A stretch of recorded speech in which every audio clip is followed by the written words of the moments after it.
to pick up the bottle to grant himself some regen. But Kotaro is going to pressure him here, and it might not just be Kotaro. It's going to be Stinger, too, coming in with the haste. The pings are coming out. He managed to get the telekinesis, pull back. Kotaro is silenced up. Noya might just be able to heal him up enough. Soul Rip and the rocket, plus the last right click in from Stinger. That'll be enough for the first blood. The ward that I was talking about in the bottom Radiant lane that they did suspect the Cloud9 had. So nice plays there. And he gets a ward into the offensive jungle to watch rotations. Chrono now. This is not the play. This Joe trying to start it out. Don't get bashed. Don't get spun on. King Tekka gets the spin. He had so many creeps on him. Now they're actually going to be able to turn for a little bit more. King Tekka's a bit low, but they're going to try for it anyway, and they should be able to clean these heroes up. Gets the chop on it, and double kill for King Tekka. Nice rotation from Infamous. And into a fight? No, he's going back. Ethan Chum going back to base for me. That was bizarre.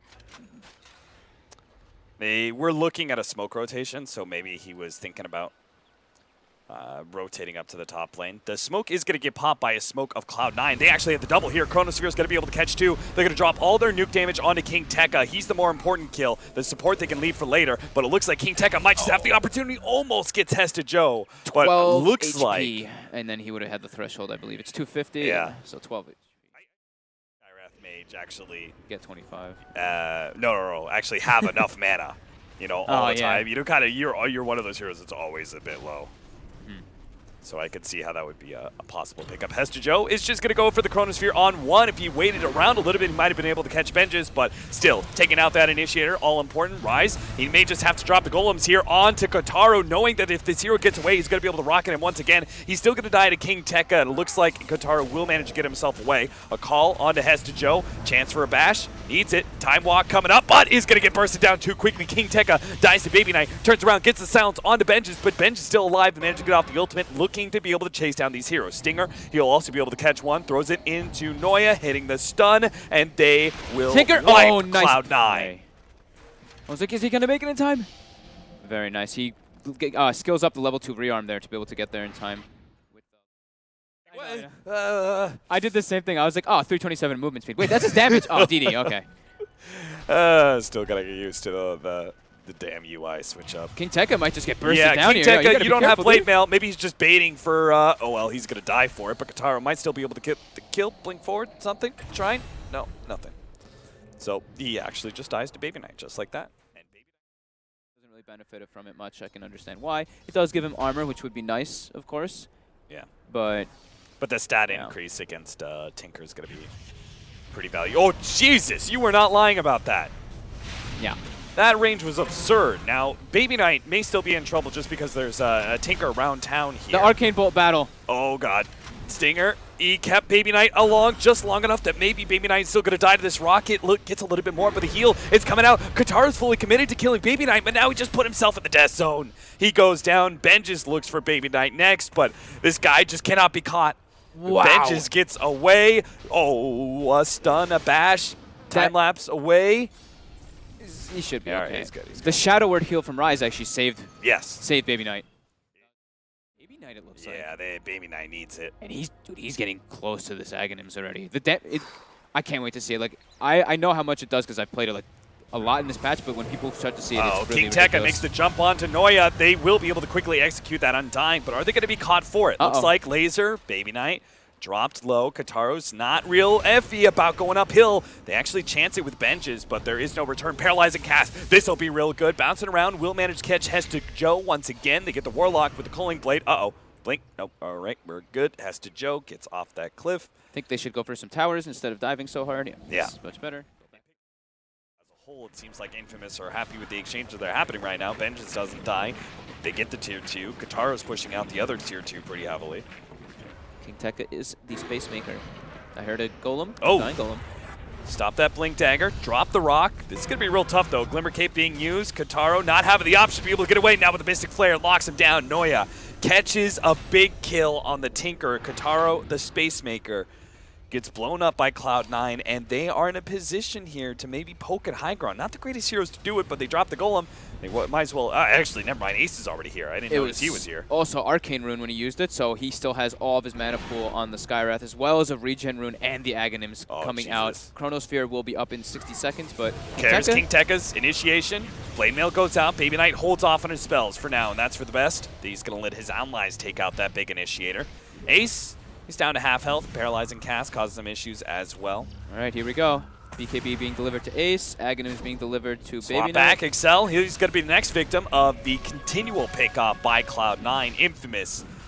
They need 16 more seconds till the Tinker is up, but that's definitely not going to be enough. If anything, Cloud9 might just be able to push for even more. They're going to take one round of Raxes, and they're going to push for the second lane at bottom. Yeah, he had just finished his Aether Lane, so he can't buy back. That is a... This is very bad. Infamous. Losing these Raxes is... Baby Knight is already hunting down the Tinker, and he's caught him too! Kataro dead for a minute, and now they just get picked up Stinger as well. Infamous, their only saving grace may be the fact that their tier 2 is still live in the top lane because Benjis cannot stop this ball from Cloud9 pushing into the base and finding these picks. Oh my god. Yeah, losing these 2 Raxes though is... letting them enter your bases, that's the whole loss thing because they have a great lineup that scales and everything, but all right. Oh, Baby Knight gets caught, but the Chronosphere is there. Baby Knight will get dropped, it looks like. The paralyzing cast stalling a lot of things up. Baby Knight gets chopped down. Now they pop the Shrine. King Tekka fights around this one. CC opportunity. Noya also goes down. Time lapse from Benjis as he fights up against Hesta Joe. Looks like Hesta Joe has to back away. Another Shrine activated as Benjis searches for more kills. He's going to go for Rise first, trying to take out that Warlock. King Tekka pops his Blade Mail just in time. Hesta Joe really would love to be able to go on him, but a double spin. Jesus. King Tekka turning into a ballerina in a moment of despair. Manages to pick up 1 kill. Ace is being run at, but blink forward, battle hunger, maybe not. He's going to be slowed down here quite heavily. He can maybe make his way to a Shrine. Kataro's also on his way. So if they have vision, Heat-Seeking Missile is going to be coming up, and that'll execute him. I didn't think he would have vision to get the battle hunger there. That was crazy. Yeah, that was long range. Really far cast range on that one.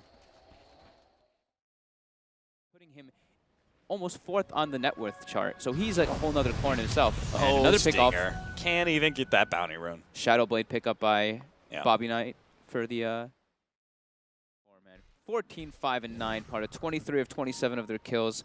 We will see how much damage he did at the end of the game, but it's going to be extremely high up there. Now, here we go. Big engagement coming out. Everybody's stacked up. King Tekka managed to get a call onto the Undying. Blade Mail goes out. There's that Aghanim. They actually, in the middle of everything, Ace pops BKB and tears apart a couple of heroes. Kataro's been caught. Locked in by Rod of Atos. Baby Knight looks to be able to pursue. Needs a little bit more. The nukes are going to be able to finish him off. It looks like the Aegis pops. Ace is down, and the nuke is enough. Baby Knight now has to battle up against Benjis. He doesn't have much armor to be able to work with. That Tessellator just rips him apart. That's 5 down from Cloud9. You said they had to go out. They had to take these engagements, and that is the first of many that Infamous need to be able to come back in this game. Exactly how they need to fight. This is you're not going to be able to catch Kataro by yourself. Swap doesn't do much if you actually pull that hero equally as far away. But maybe if they actually get some damage out, thanks to Noya, he's going to be able to beat onto Kataro, so hoping to be able to stop that blink. The Urn is onto him. He gets the Yule Scepter. Can he actually blink away? Not fast enough. Nice play there by Noya. Lock him down, and that was a big kill. Yeah, the Urn being very, very significant in this game. Stinger. Constantly stopping. Got Glimmer Cape. Blink up in a second here. Oh, there goes the Urn. TP out. And he's good. Nice blink. Jesus. That was like the perfect blink for him to survive there. But yeah, Noya picking up a new gem there. So I'll try to get some aggressive wards down, it looks like. Nope, those are old wards. Anything fresh by him? No? Axe Call bottom. He gets the Venge. This is a very tanky Venge, but will be able to clean up. But the Coin Blade's going to be able to finish him off first. King Tekka looks for more. Noya, he knows he's dead, surrounded by 3 heroes. That's the new gem too. I'm fairly certain he just had purchased that, so it should be, we can't actually check anymore. So nice. It should be on cooldown though for next couple minutes. Did they see the gem? Yes, the courier is already flying out to get it. That's enough to kill Ace. Ace just doing way too much damage to himself with the build that he has. Yeah. He needs one of those big stat increases. Baby Knight. That's why he's looking for Scotty. Baby Knight's going to be caught out by King Tekka. Turn around. Golems have to be dropped, but it looks like Benjis just does way too much. He managed to get out of Mystic Flare. He's good. Baby Knight's gone. So is 2 other heroes for another 20 seconds. That high ground ward. King Tekka looks for Rise. He's going to be able to catch him out maybe. Nice use of the Purge there by Hesta Joe, making sure they don't lose yet another hero. Knows that if his team runs at these heroes, they're just going to be clumped up for a huge paralyzing cast. He's pinging it out. He wants to do something aggressive. He sees Noya right now, throws the cask on him, and they're going to get Noya here. Telekinesis, they do manage to also get the Tombstone. That's a big one. Noya tries to heal himself up, but Benj's damage is just too damn good. So the rest of Cloud9 are going to have to run themselves away, but King Tekka is actually searching for something. He just runs an Ace, and Ace, he gets off his BKB, but the Blade Mail is just going to rip Ace apart. He managed to pop the Manta, hoping to be able to disjoin a little bit. Good Chronosphere from Hesta Joe. He goes for the back line, hoping to be able to deal with the Weaver, has to turn and deal with Hesta Joe instead. He's the easier target, but Ace desperately needs his help. Swap out, Maledict onto him, and the nuke damage is too much. Baby Knight stands alone against all these heroes, hoping to be able to at least get the Weaver, but he can't get him. Peru is doing it. Peru is doing it. They absolutely are. They're going to be able to force buybacks out of Cloud9 now, and Cloud9 will be left. Does manage to blink and time walk himself just ahead of that initiation. Oh, this is the initiation. They get the preemptive damage onto Kotaro. No Blink Dagger up for him. He's going to try and get it on the second phase. Scythe, and now turn. He's going to try and blow up Baby Knight. The Lotus Orb is going to be able to help out. Scythe device on both of them. Force Staff down, and now Kotaro. He turns, but he still has that Lotus Orb on top of him. Another Yule Scepter and a Chronosphere. That'll be the end of Kotaro. Cloud9 to pick that up, but they need to be able to get out of here because the rest of Infamous are on their way. King Tekka comes in, managed to get the call into the Blade Mail. Dropping low. Hesta Joe may just get called out, but he gets the time walk away. Baby Knight on the other side. Benjes, he races through with a Shikuchi, looks to be able to finish off this big tanky hero. Skywrath Mage finally does fall. Noya's going to be up next. Undying.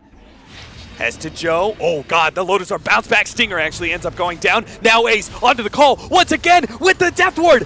Ace, he needs to be able to get out of here, but he pops the Manta. Now the turnaround, Mystic Flare, it gets dropped down. Ace make fall, but he actually gets a Soul Rip. King Tekka can't finish him off, and Cloud9, they made the comeback. They're winning the team fight. The mass buybacks are coming in. King Tekka drop low, no mana whatsoever. Excel, he's hoping to be able to stop Rice as well. Pops a Shrine, Blade Mail, not good enough, but Baby Knight, he gets taken out by Benjes. Last couple of hits, Hesta Joe running out of mana. Benjes, he's hoping to be able to finish off this one hero, but he has just barely enough to be able to get away into the time block. No! He gets it up, KP Brock! Hesta Joe can't get out. He dies underneath the trees, and they now have to buy back too. Baby Nut bought back for them for that fight too. He has nothing.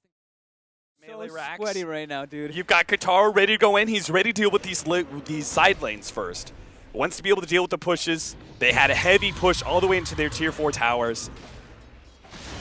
Benjes, he's got the cheese as well. So he's going to take one. He's just ignoring these supports right now, not even trying to gun for them. Goes straight for the buildings. That's going to be the glyph out. Kotaro, he'll be the one to go for the pickoffs. Undying's going to be up first. Completely controlled by the Scythe, as well as the paralyzing cast in the background. Hesta Joe, he sees this opportunity, though. He's going to be able to get the 3-man Chrono with a buyback coming in as well. On Ace, they're going to be able to get maybe Excel. They get one. Now buyback out from Kotaro. It's just the sideline heroes that are down. Axe, Witch Doctor don't really mean much, but a buyback forced onto Kotaro. Infamous, they want to try and get aggressive at times, but it's so dangerous with this long-range catch of the Vengeful Spirit. Potentially Stinger, his Glimmer Cape. He has a Blink and a Force Staff. Mystic Sealed, gets off the Lotus Orb, turns things around. Actually, he's going to be able to control up Baby Knight for quite some time, and that'll be enough for him to get the Blink away. Nicely played out by Stinger. And now, actually, Infamous are trying to come in. They're going to try and fight this one. Stinger's acting as bait now, leading Baby Knight along. Now the jump in. Hesta Joe's going to begin here. The Chronosphere gets laid out, but Kotaro didn't complete, and they're not actually doing anything with this one. They're just chasing down Stinger, but Stinger stands one step ahead. He gets the blink away. Now the Mystic Flares go down, but the Yule Scepter's already down, and Baby Knight's gone. Hesta Joe still determined to take out Stinger, but he gets another Glimmer Cape off, and now they've caught Hesta Joe. They've locked him in with a Scythe device. There's no escape from that one. Stinger just clowned all over Cloud9. S-God. That was some ridiculous plays by him. The Lotus, but yeah, it's true. Not as important at Avoider Sky because these are 2 cores. Yeah, and he's got minus respawn time, so he's going to be here soon. Tier 3 tower, Manta, Benjes. Takes out the tower in a second. King Tekka does manage to get that blade mail call. Ace, can he survive through all this to be able to get off his BKB? And now it's Satanic. He's good. Back to full health. A swap onto benches. Gets him, but the time lapse pulls him right back in. The Mystic Flare, and they get the caught that they needed to. King Tekka also going to be going down here. Bounces back a little bit with that Lotus Orb. Baby Knight, as well as Ace, were just looking for a little extra. Those buybacks were forced, and we said they had to get something good out of it, and they just did. They caught 2 cores of Infamous. Now they can do the same. They can force 2 buybacks as well. Let's see. Let's hope they can. Kotaro is gonna have his work cut out for him to keep these lanes pushed in for them not to be able to get anything out of it, to not force the buybacks. Inevitably, I think they will have to buy back. Oh, Hesta Joe versus Stinger, part 2. Blink. Oh, onto each other. There's the Chronosphere, and Hesta Joe. Not this time. Not this time, indeed. But that's still Chronosphere down. And yeah, he doesn't have Ags or anything this game either, so it's 110 seconds that it won't be up. And Stinger has buyback, so he's like, okay, if we can actually do something with this next team fight, that'll be well worth it. They're just going to do the early ones. They don't want Benjaz to have to buyback. I think it's an important one. They're trying to keep that 1 core buyback alive here. Kotaro takes a risk here, poking at Ace despite the Lotus Orb, as well as the swap being present. King Tekka makes his jump in. Satanic ready to go. Kotaro doesn't actually get anything, though. They manage to jump the Tinker, which means Ace is going to be able to stay alive. He gets the Satanic off. Meanwhile, Kotaro gets dropped. 2 minutes down, a buyback ready to go. Hesta Joe goes for King Tekka, who does not have buyback. He gets off the Battle Hunger, swap back in, goes the other direction, but a Decay finished him off. Benches, he needs to stay alive through all of this one, trying to go for Ace, but Satanic is just too good. He ends up finishing off these heroes and staying high HP, so Kotaro, he has to hold this alongside Benches as a duo. They're just doing such a good job. That was without Chrono. They're doing just an amazing job of not letting Kotaro do anything in these fights. He can't get in to use his dag and use his laser, use his rockets. This is where you'd like to see him maybe having like that Aghanim so he can just laser from the backlines to get the split off on it. But Kotaro knows he has to play aggressive here. Little mana on Baby Knight. He does get taken out, but Kotaro can't afford to die here. Gets bashed up. Yule Scepter on himself. Can Benji stop this one for Kotaro? Another Yule Scepter holding Kotaro in place, and he will die. He only gets a scythe out on 1, and Benjes is left alone against 4 members of Cloud9. This is surely the end of Infamous's run here at WESG. Oh my god. That was so well done by both teams. Just little plays hurting and the little mistakes adding up. Just Kotaro not really able to really do much in these fights. C9 doing an incredible job of controlling him, even though they don't have the Chronosphere. And that's going to be it. Cloud9 cleaning it up. GG, well played. Very well fought, though, from both. And look how happy these guys.